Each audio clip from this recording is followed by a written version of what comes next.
Give us all the names. This is huge breaking news.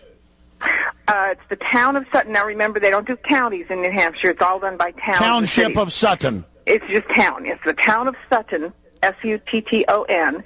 And I just got off the phone with Jennifer Call, who is the town clerk, and she confirmed that Ron Paul actually did get 31 votes, not 0. Now, understand something. This is more votes than he got or was reported to have gotten in almost every place. Now, we caught this because our listeners at RonPaulWarRoom.com, an entire family, the parents, the out-of-home, 20-something-year-old children, all 5 of them went down to vote, and then they watched the results, and it said 0, baby. And now you called the town clerk. Give us her name again. Spell it. Jennifer Call, C-A-L-L, just like telephone call. And it's hard to get through to her. And here's the thing. The way that a hand count can be rigged is and here's what they're doing in New Hampshire. The people are counting everything in public real nice. They fill out a form in public real nice, and then they transfer it to another form, and they call that a summary sheet, and that's the one they send in.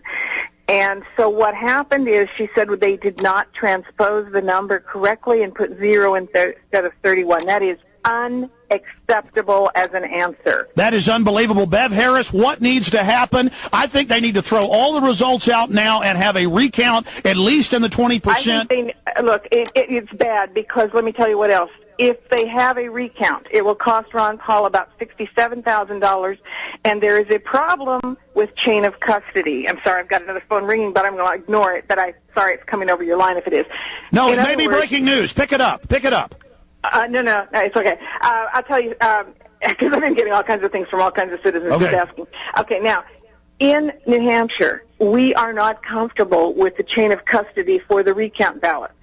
So, it's a toss-up whether he should spend $67,000 to get a recount, which is what it'll cost him. He should, because it'll draw a national attention to the cheating, and then if they cheat the recount, we catch them again, Bev. They got to do it. If they do it, they have to do it statewide, because if you do a spot check recount, it can be gamed very easily. I understand. Look, he's got to do it. I'm demanding the campaign. They have been caught. Now, listen, the campaign likes to play the highbrow, above the fray, really classy. This isn't the time for that. We saw Ohio officials go to jail this year for 2004. You called it, Bev. I called it. The witnesses called it. We're not putting up with this crap. And I'm sorry, that's what it is.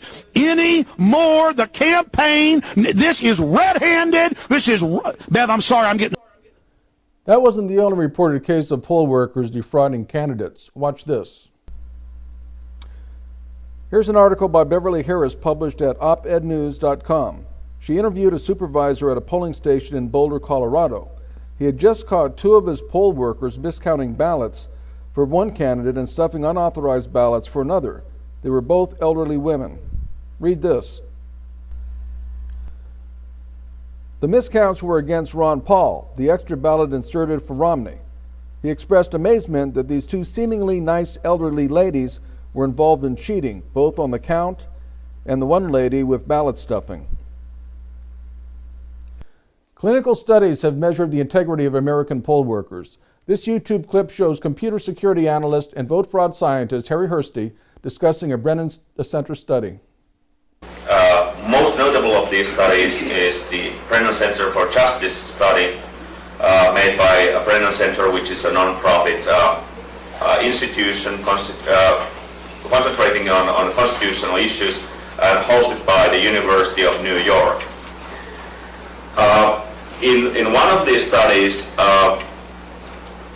law students were sent out on the special election time frame to figure it out if they can bribe their way to get access. In that study, it was found out that the average price of $700 is the price it takes to bribe a poll worker to let a complete stranger to take a look in the election machine. What is most notable was that none of the poll workers reported the incidents where people are coming asking the access to the machine or offering money to their supervisors. The average bribe accepted by poll workers from total strangers to gain access to voting machines was $700, and no worker ever reported the illegal activity. In the case of a recount, the poll workers are in full control. Remember the radio broadcast with Alex Jones and Beverly Harris following the New Hampshire primary? When Alex demanded a recount, Beverly cautioned him about concerns she had of the chain of custody. That's because she and Florida vote fraud activist Susan Pynchon had inspected New Hampshire's handling of ballots. To our amusement, Beverly documented her inspection with a video camera. Oh. What was the reason the ballots are being left in the room? It's a different procedure tonight, right? The ballots are being left here instead of in the vault. Yeah. Because we're securing the building. but it's a different procedure than in the vault. There is a reason that the ballots are not going to be in the vault tonight. This building is secure.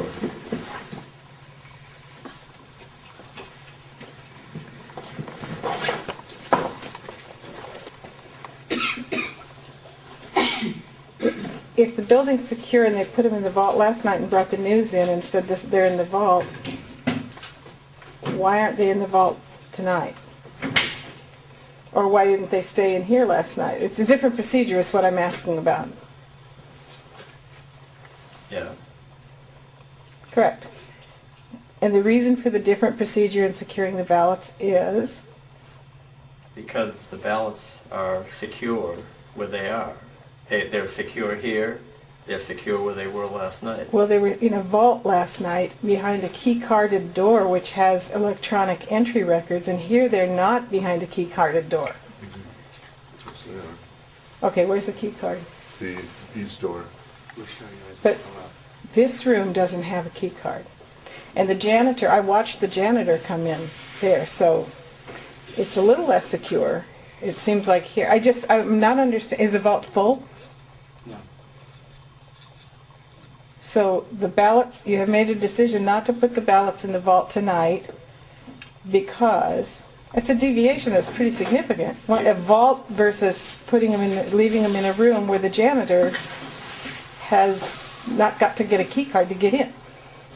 No, he has to have a key card to get in. Not this room. In order to get into this building, he has left the building. We are the last people in the building. I saw the janitor open the building with his keys. For anyone to come into this building, they will need a key card. You're going to set the alarms. We're going to be setting the alarms on our way out. In order for him to get in, he will have to present a key card. Was there a security problem that caused you to change from the vault? You've already asked that question twice. We've answered the question. You haven't answered the question, which is why I've answered it. You just make sure you're here in the morning, and you will see this door that's sealed now. This building's secure. Those ballots are secure, and they're not going to be opened until... No, the question was why did you change? Why the change in procedure? Well, why did one day you do one thing and today you're doing something else? That was the question.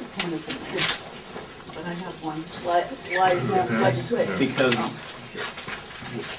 they are as safe in there as they are where we put them last night.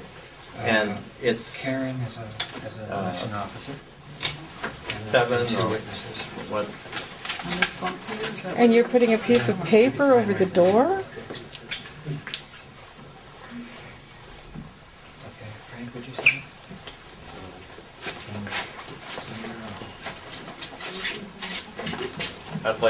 Let's go. Yes. The following day, the black box voting watchdogs returned. The building and room holding the ballots were open. They walked right in.